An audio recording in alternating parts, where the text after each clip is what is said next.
ఆరుగాలం కష్టించే రైతన్న మరికొన్ని గంటల్లో రుణ విముక్తుడు కాబోతున్నాడు. ఇన్నాళ్ల పాటు భారంగా మోసిన రుణ సంఖ్యలను తెంచుకుని స్వేచ్ఛాజీవిగా మారనున్నాడు. తొలి విడతగా ₹1,00,000 వరకు రుణమాఫీ చేసేందుకు సర్వం సిద్ధమైంది. ఇందుకే ఫస్ట్ ఫేజ్లో ఎవరెవరికి డబ్బులు జమగానున్నాయి, మొత్తం రుణమాఫీ ఎప్పుడు పూర్తిగానుంది. నిజానికి తెలంగాణ రైతాంగం మొత్తం ఎప్పుడెప్పుడా అని ఎదురు చూస్తోంది.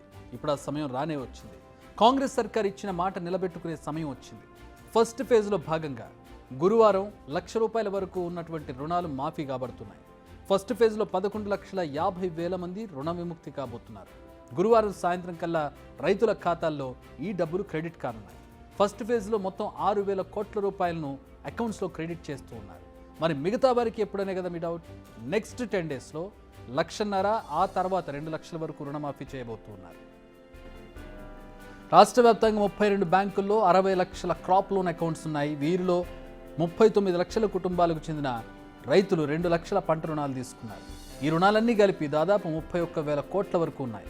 ఇప్పుడు ఈ రుణాలన్నింటినీ మాఫీ చేసేందుకు రెడీ అయింది తెలంగాణ ప్రభుత్వం. మరి అందరికీ రుణమాఫీ అవుతుందా? అవ్వదు. సీఎం రేవంత్ రెడ్డి చాలా క్లియర్ కట్గా చెప్పారు. ప్రతి రూపాయిని చాలా బాధ్యతతో వినియోగిస్తాను. దానికి తగ్గట్టుగానే మార్గదర్శకాలను రూపొందించారు. 1,00,000 కంటే ఎక్కువ శాలరీ ఉన్నవారికి, ఎంపీలు, ఎమ్మెల్యేలు, ఐఏఎస్లు, ఐపీఎస్లకు ఈ పథకం వర్తించదు.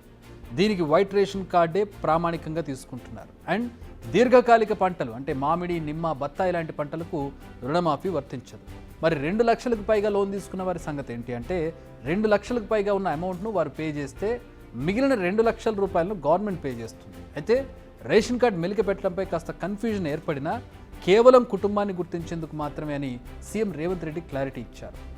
₹1,00,000 రుణం ఉన్నటువంటి ప్రతి రైతు ఖాతాలో ₹1,00,000 ఆయన ఖాతాలో జమ చేసేదానికి 15వ తారీఖు సుముహూర్తం నిశ్చయించారు. కానీ రైతులందరూ ఆ కార్యక్రమంలో పాల్గొని ఆ ₹1,00,000 వెంటనే మీరు మళ్ళీ మీ చేతిలోకి తీసుకొని వ్యవసాయాన్ని పండగ చేయాలని చెప్పి రాష్ట్ర ప్రభుత్వం కోరుకుంటుంది.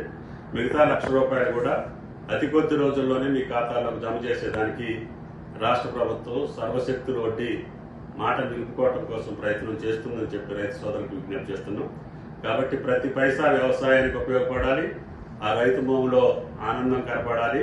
అదే కాంగ్రెస్ ప్రభుత్వం యొక్క లక్ష్యం, అదే ముఖ్యమంత్రి గారి యొక్క మాట అని చెప్పి మీకు విజ్ఞప్తి చేస్తూ, మీరు చేసినటువంటి నామ్స్ ప్రకారంగానే ఈసారి రుణమాఫీ జరుగుద్ది. పంట రుణం తీసుకున్నటువంటి ప్రతి ఒక్క రైతు ఖాతాలోకి ₹2 లక్షల ఈ పంట కాలంలోనే జమ చేయదలుచుకున్నాం. కాబట్టి రైతాంగాన్ని ఆందోళన పరచో లేదు దాన్ని ఏదో రాజకీయ లబ్ధి పొందాలని చూస్తే అది మీకు సాధ్యం కాదు అని చెప్పి మీ యొక్క బతికే బండారమే బయటపడుద్ది. దాన్ని మీరు ఇంతటితోటి ముగిస్తే మంచిది. నిజానికి ఆగస్టు 15 వరకు రుణమాఫీకి డెడ్ లైన్ పెట్టుకుంది ప్రభుత్వం. ప్రస్తుతం స్పీడ్ చూస్తుంటే డెడ్ లైన్ కంటే ముందే, చాలా ముందుగానే ఈ ప్రక్రియ పూర్తయ్యే అవకాశం కనిపిస్తుంది. రుణమాఫీని ఓ సంబురంగా సెలబ్రేట్ చేయాలనుకుంటుంది ప్రభుత్వం. సీఎం రేవంత్ రైతులను ఉద్దేశించి సందేశం ఇవ్వనున్నారు. రైతు వేదికల వద్ద సంబరాలకు పిలుపునిచ్చింది కాంగ్రెస్ పార్టీ. మంత్రులు, ఎంపీలు, ఎమ్మెల్యేలు, ఎమ్మెల్సీలు, ఇతర ప్రజాప్రతినిధులు కూడా ఈ సంబరాల్లో పాల్గొంటున్నారు. కొందరు రైతులతో రేవంత్ రెడ్డి నేరుగా మాట్లాడనున్నారు. గతంలో బీఆర్ఎస్ ప్రభుత్వం కూడా రుణమాఫీ చేసింది. చేయలేదని కాదు, విడతల వారీగా చేశారు. కొందరికి చేశారు, కొందరిని మరిచారు. బట్ కాంగ్రెస్ ఈ మిస్టేక్ను రిపీట్ చేయాలనుకోవడం లేదు. అర్హులైన ప్రతి ఒక్కరికి లబ్ధి చేయాలనుకుంటోంది. అందుకే 10 రోజుల వ్యవధిలో ఈ ప్రక్రియ మొత్తం కంప్లీట్ చేయాలనుకుంటోంది.